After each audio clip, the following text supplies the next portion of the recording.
Yesterday, though, was like, without a shadow of a doubt, probably the most stressful day on an aircraft I've had in like 15 years. We were on the way back from Doha when it all kicked off. It was just a little quick turnaround flight, Dubai, Doha and back. 30-minute flight there, 30-minute flight back. And on approach into Doha, all the departures from Doha were getting immediately stacked up because all the European departures, they depart Doha and go immediately north through Iran and then west through Europe. So we heard that the airspace had been closed. Now, we weren't going near Iranian airspace. We got on the ground, started reading the reports. So I was just like, I need to dump on an extra bit of fuel. There's going to be madness in Dubai. Thank for that. I put on an extra 2.5 tons, which is like 2 hours. But all the phones were jammed in Dubai because when you add extra fuel, you're heavier. So you're supposed to get new flight plans from network control, but no one was answering the phone. So it was like, hell, what to do? Do we wait for these new flight plans or do you just go as it is, which you're not supposed to? And I was just like, you know what, this, I'll explain later. Let's get out of here. So depart Doha, 10 minutes after departure from Qatar Air Traffic Control. All aircraft on frequency, land immediately. All aircraft have to be on the ground within 10 minutes. And we're just like, oh, so we were about 30 miles from the border with the UAE. So we just like maximum speed, boom, straight ahead. Got into UAE airspace. We're just like, oh, that's not bad. And then they directed us towards a holding pattern.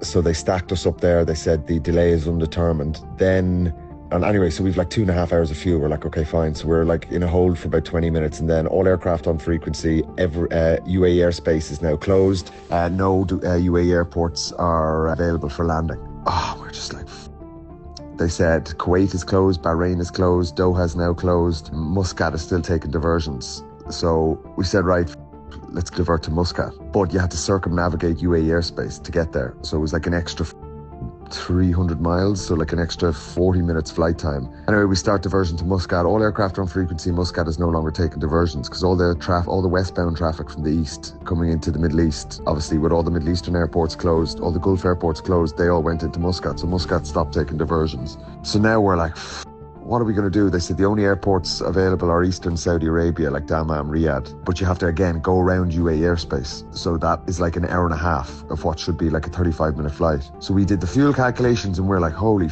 we can do it, but we're going to get to Riyadh with literally 35 minutes, 40 maximum fuel, which is literally as tight as you can be. So that's stressful as because we're thinking like all the other aircraft diverting into Riyadh as well, there's going to be approach congestion, they're going to be all stacked up. Anyway, so when this happened, about 5 or 6 different aircraft on the frequency start declaring fuel emergencies because they were just like, we literally don't have the fuel to fly to Riyadh. We've been stacked up here coming from, Hong Kong, Hanoi, all the Asian airports for the last the last 40 minutes waiting to land. We do not have fuel to go to Eastern Saudi. So they all declared Mayday, Mayday, Mayday. And we're all listening to this. We're like, holy despite 5 aircraft declaring a Mayday, they still weren't allowed to land. It was a shit show on the radio. Like, that is unheard of. Like, when you declare Mayday, you can do whatever the you want. But this was like, the attacks were taking place as this was happened. So there was a UPS aircraft on frequency. They were just like, we need to land immediately. We've declared emergency air traffic control. We're saying, look, I don't know what to tell you. Like, Ministry of Defence directives, we're not allowed to take any aircraft. And he was just like, so what are my options? What can I do? They were just like, I'm really sorry, I don't have answers for you. And then eventually a supervisor came on the frequency, an air traffic control supervisor, and he was just like, we've been instructed not to allow any aircraft to land. However, if you go against like our instructions, nothing's gonna, as in like, basically we're not gonna shoot, you're not gonna be shot down, like. But it was manic.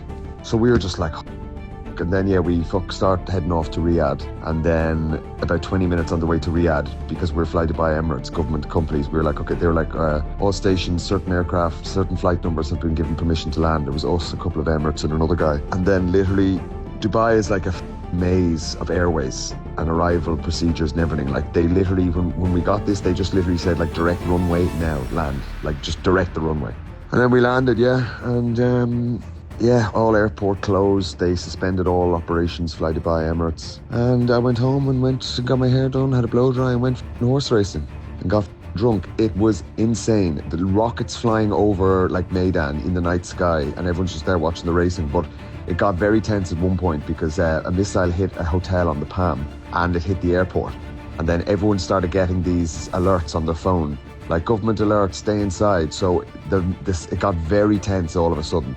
And a lot of people started leaving. And then there was a load of rocket strikes later on, just after the last race, and everyone was rushed downstairs underneath. So everyone was kind of like, oh, it was mad shit.